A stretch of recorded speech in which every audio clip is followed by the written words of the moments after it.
Ken, I imagine it's pretty hard to change the team after last week. Yeah, it is. Yep. Yeah, we will be the same 22 as played last week. That will go around again tomorrow night. Just for the sake of clearing it up, the Connor Rosie and Sam Powell, what did they have to do? Will they just minimal knocks?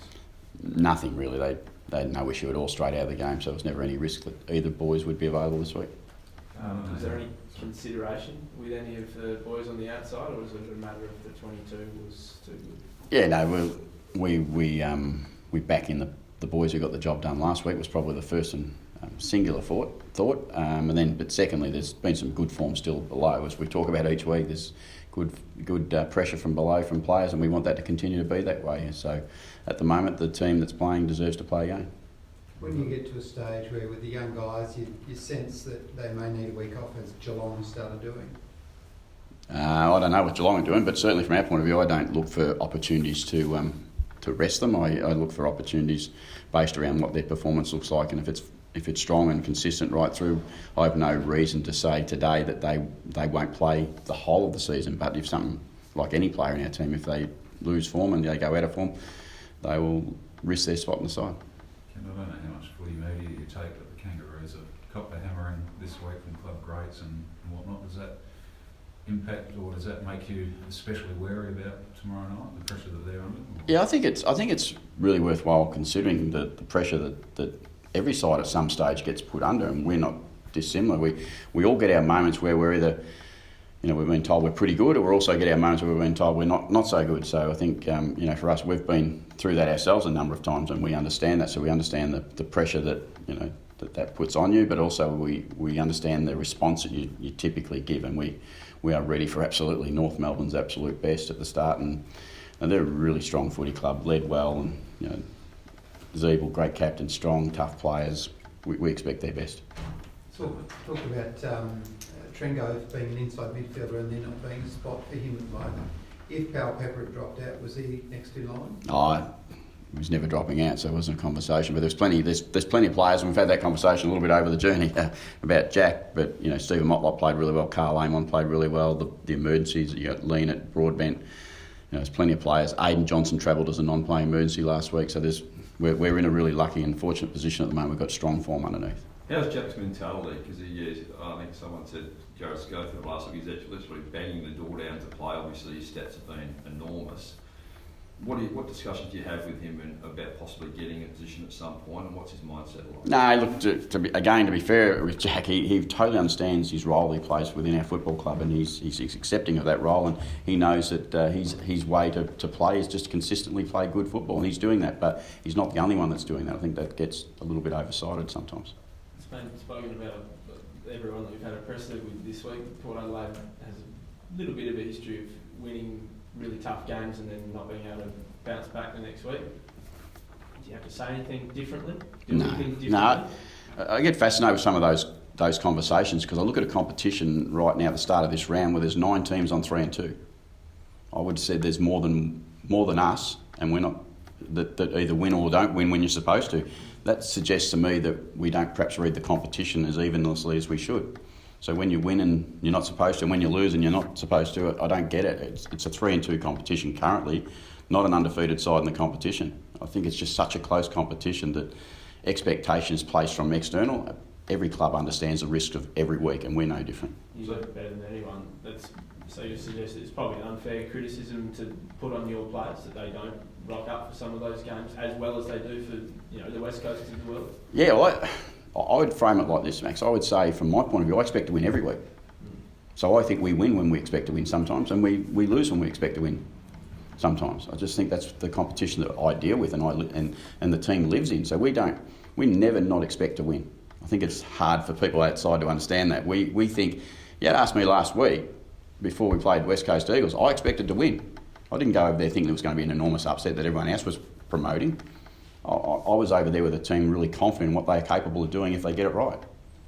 So that criticism, that a bit of public perception, some media, some of your fans, you think that's actually is wrong and unfair? Yeah, I do. I think it's a little imbalanced, I think, with what the competition suggests. The competition suggests it's really, really even.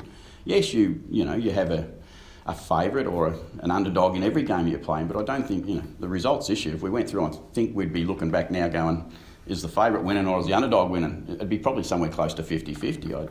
I just don't believe in expectation being any different for me from any other week. We expect to win. And North Melbourne, you touched on North Melbourne, obviously. They are under the pump, but their list isn't as bad as I guess their record suggests as well. We go back to expectation, don't we? What was the expectation of North Melbourne at the start of the year, only 5-6 weeks ago? They'd recruited really well. They'd had a great year last year. They expect to play finals this year. We expect to play finals this year. That's no different. It's 5 or 6 rounds in. They haven't quite got their form where they'd like it to be. But as I said before, we prepare for their best performance, and that's what we're looking to. So what's your message to your playing group during the week after such a fantastic victory against West Coast? I enjoy the initial part of victory. That's what we play the game for. It's really important to remember that we need to enjoy the work that we've done, but then we have to move on because it's a 22-week or 22-round season we have to be ready for, and we're ready for next round. Kenny, a lot of coaches are coaching from the bench with the new running rules. I don't think we've seen you down there. What are your thoughts on that? I got really bad eyes. I can't see from where I sit already, so I'm not sure it's a spot for me to go, but I can understand other coaches do, and I can understand the communication with players. There's lots of good reasons to do it that way. I find the best result for me personally and for our team is for me to stay in the box currently. It doesn't mean I'll never go onto the bench, I don't think, but I'd say it's unlikely for me to be on the bench. Who flies that flag for you down there on the bench? We've got Vossi on our bench, so we've got Matt Loken on our bench, we've got Dean Brogan on our bench, so we've got great quality coaching people down on our bench. I think our responsibility on game day is to try and see the game from my point of view from a little bit further back and give the players as clear a picture as we possibly can together. Have you made a call on whether Hamish Hartlett will resume in the SANFL? No, Hamish is going to miss. He's going to miss still. He's still having troubles, and they're not massive troubles, but they're troubles with his hamstring, and they're just causing him.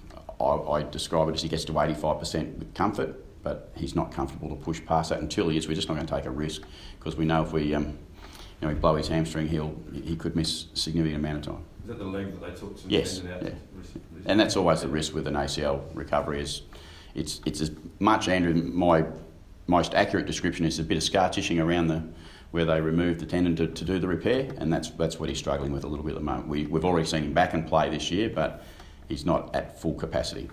Okay, well, likely, do you know whether he'll possibly play next week, or have you already sort of ruled him out for Yeah, it's a really difficult one because you're not quite sure when he'll feel like his body is okay now to go at top speed. I sit here today a little reserved in when I expect him to play. I was asked about Pollock. I mean, obviously knowing his game so well and strengths and weaknesses, does that make it easier to combat him tomorrow night? No, he's a good player. He's we miss him, there's no doubt about that. But he had some decisions that he had to make. But we're pretty comfortable that we've got some great young people into our football club. But Jared tomorrow becomes an opposition player. We've already faced this challenge even in the JLT, but he's had pretty good form, I'm sure. But our challenge tomorrow as a team is to make sure he has a bad day. Does it make it easier though playing for him, given that you know him so intimately? No, he's a pretty good player. That's the challenge. That's what we do know about him. But so you don't always, you can have the best plans in the world sometimes, but good players tend to be able to play good sometimes when you're doing everything you possibly can to stop him. Our challenge, as I said, tomorrow night is not just to stop him, but it's to stop, obviously, the North Melbourne team. Are you and Jasper get a old boo, do you think? I don't know. I'll boo.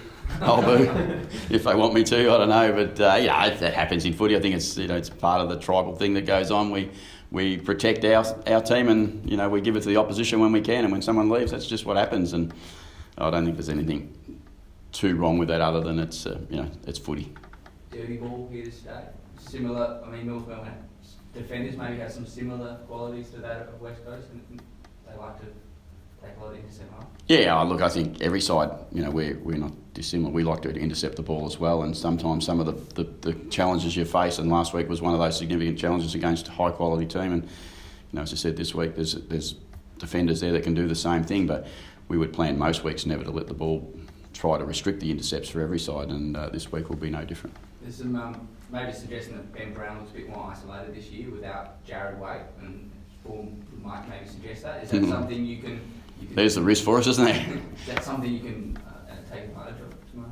Nah, look, I don't know. Wait till we see their team and what they put out, whether they bring an extra tall in or not. I don't know what they'll do. All I know is Ben's a damn good player, and we've got some work to do.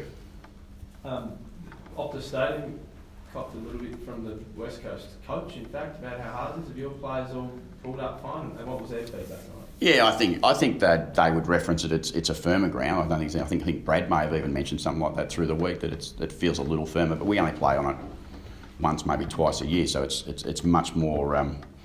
The evidence would be better supported from whatever Adam or Ross would say about the ground, I think. So I don't want to buy into what their surface is like. I think Zimmo said it.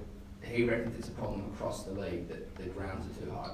Do you agree with that? No, we certainly don't have a problem. We play every second week here at Adelaide. Adelaide Oval's in great nick, and we love playing here, so it's not an issue at all for us. And if there's other grounds that cause concerns, the obvious ones has always been in Melbourne, under the roof, and then obviously the Perth teams are talking about their stadium. So I think all the rest I don't have too many problems with.